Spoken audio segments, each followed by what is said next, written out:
Bonjour à tous et bienvenue dans ce nouveau tutoriel sur la fonctionnalité Custom Metrics. Alors déjà, pour y accéder à cette nouvelle fonctionnalité, vous allez dans le menu, en bas à gauche, ici vous voyez Custom Metrics et vous vous retrouvez sur cette page. Ok. Donc déjà, vous voyez qu'en bas, vous avez deux onglets, Custom Metrics et Custom Conversion. On a décidé de fusionner ces deux notions dans la même fonctionnalité Custom Metrics, mais c'est deux notions assez distinctes. Custom Conversion, je commence par l'onglet de droite. C'est ici vous avez la liste de toutes les conversions personnalisées que vous avez définies dans les différentes plateformes Meta, Google, TikTok, etc. Ok. Donc qu'est-ce que c'est qu'une Custom Conversion? C'est une conversion qui vous permet de traquer, de suivre un événement qui n'est pas standard. Je vous donne un exemple. Nous, en tant que logiciel SaaS, CreaBoost, on a un événement qui n'est pas standard, c'est la connexion d'un nouveau compte publicitaire.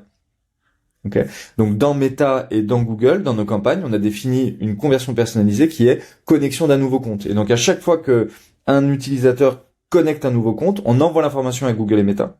Et comme ça, eux, via l'API, on est capable de traquer le nombre de conversions, connexion d'un nouveau compte. Ok, donc c'est ici que vous allez l'avoir. Pourquoi est-ce qu'on vous a listé ici vos conversions personnalisées?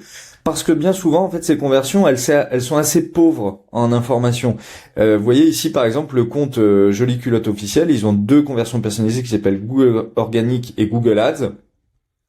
Donc ici, j'imagine qu'ils traquent le nombre de ventes qui proviennent de Google Organic et de Google Ads.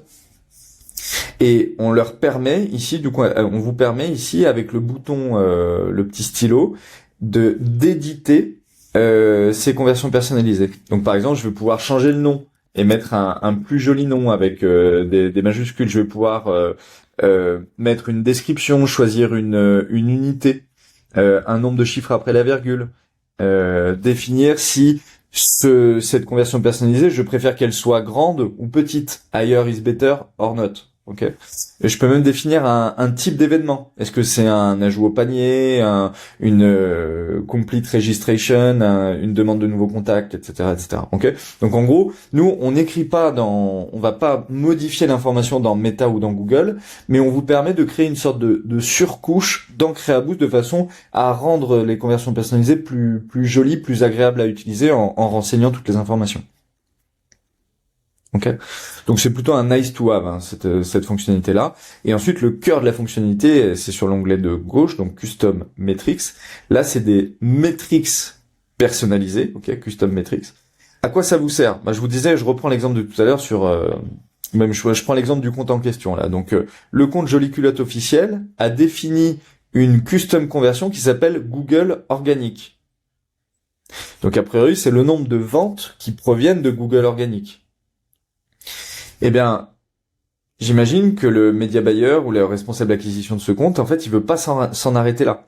Ce qu'il va vouloir faire, c'est de dire, combien me coûte chaque vente qui provient de Google Organic.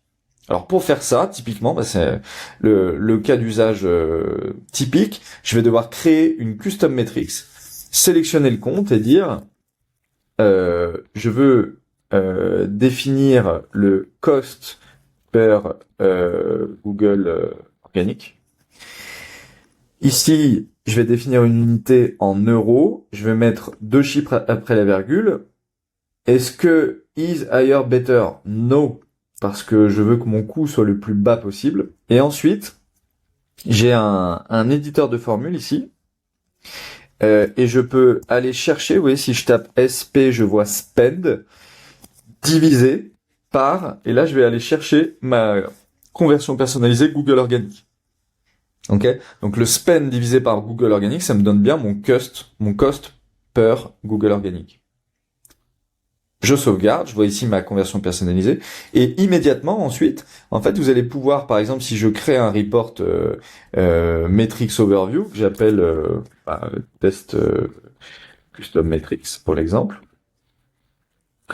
je vais tout de suite pouvoir aller chercher la valeur.